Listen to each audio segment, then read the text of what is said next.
Beijing में बुधवार को चीन ने विक्ट्री डे के अवसर पर एक विशाल सैन्य परेड का आयोजन किया। इस आयोजन में चीन की सैन्य शक्ति और आधुनिक हथियारों का प्रदर्शन किया गया। परेड को देखने के लिए कई देशों के प्रमुख नेता मौजूद थे, जिनमें रूस के राष्ट्रपति व्लादिमीर पुतिन, उत्तर कोरिया के नेता किम जोंग उन और भारत के पड़ोसी देश जैसे Pakistan, Nepal, Maldives, Iran, Malaysia, Myanmar और मंगोलिया के शीर्ष नेता शामिल थे। लेकिन इस सूची में भारत के प्रधानमंत्री नरेंद्र मोदी का नाम नहीं था। उनकी अनुपस्थिति ने इस आयोजन को लेकर के अलग ही राजनीतिक और कूटनीतिक चर्चा छेड़ दी है। सवाल है कि अगर सब कुछ ठीक है तो फिर भारत से वहां कोई क्यों नहीं गया? तो आज एक्सप्लेन बाय एबीपी लाइव में हम चर्चा इसी मुद्दे पर करेंगे। नमस्कार, मैं हूं आपके साथ आशीष सिंह आनंद।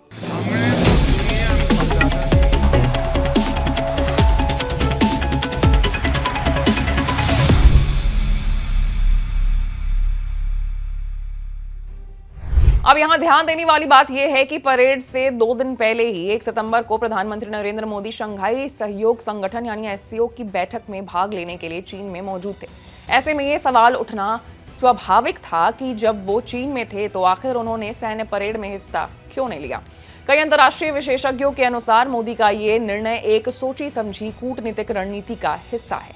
चीन की पीपुल्स लिबरेशन आर्मी यानी पीएलए ही 2020 में गलवान घाटी में हुई उस मुठभेड़ के लिए जिम्मेदार थी जिसमें 20 भारतीय सैनिकों की शहादत हुई थी। इस कारण से परेड में शामिल होना कहीं ना कहीं पीएलए की इनडायरेक्ट एक्सेप्टेंस देने जैसा होता। मोदी ने दूरी बनाकर यह संकेत दिया है कि सीमा पर तब तक सामान्य स्थिति की वापसी संभव नहीं है जब तक चीन अपना व्यवहार नहीं बदलता। इसके साथ ही पाकिस्तान का मुद्दा भी इस फैसले में अहम रहा। पिछले कुछ साल में चीन ने पाकिस्तान को बड़े पैमाने पर सैन्य सहयोग दिया है। रिपोर्ट्स के मुताबिक पाकिस्तान के लगभग 81% हथियार चीन से आते हैं और इसका इस्तेमाल भारत के खिलाफ ही किया जाता है। हाल में ही पाकिस्तान को चीन की तरफ से दिए गए सहयोग ऑपरेशन सिंदूर के दौरान मिली मदद भारत के लिए चिंता का विषय रहा।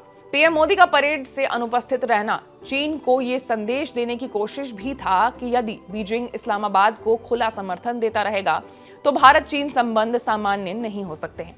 परेड से दूरी बनाने का एक और कारण जापान रहा। यह आयोजन दरअसल द्वितीय विश्व युद्ध में जापान के आत्मसमर्पण की वर्षगांठ के प्रतीक के रूप में आयोजित किया गया था। जापान ने इस पर आपत्ति जताई थी कि उसके खिलाफ युद्ध की स्मृति के विदेशी नेताओं को परेड में बुलाया जा रहा है। ऐसे में अगर मोदी जी इस कार्यक्रम में शामिल होते तो ये टोक्यो के लिए नकारात्मक संदेश होता, क्योंकि जापान भारत का एक महत्वपूर्ण आर्थिक और रणनीतिक साझेदार है। इसलिए दिल्ली ने टोक्यो को नाराज करने से बचना ही उचित समझा। ओवरऑल देखें तो प्रधानमंत्री नरेंद्र मोदी का ये कदम एक साफ संदेश देता है कि भारत बहुपक्षीय मंचों पर चीन से संवाद जारी रखेगा, लेकिन अपनी राष्ट्रीय सुरक्षा और रणनीतिक चिंताओं से समझौता नहीं करेगा। ये कूटनीतिक संतुलन भारत की विदेश नीति का हिस्सा है, जहां एक ओर वो वैश्विक मंचों पर सहयोग की भावना दिखाते हैं, वहीं दूसरी ओर वो अपने हितों और सीमाओं की रक्षा के लिए कठोर रुख अपनाने से भी पीछे नहीं हटता है।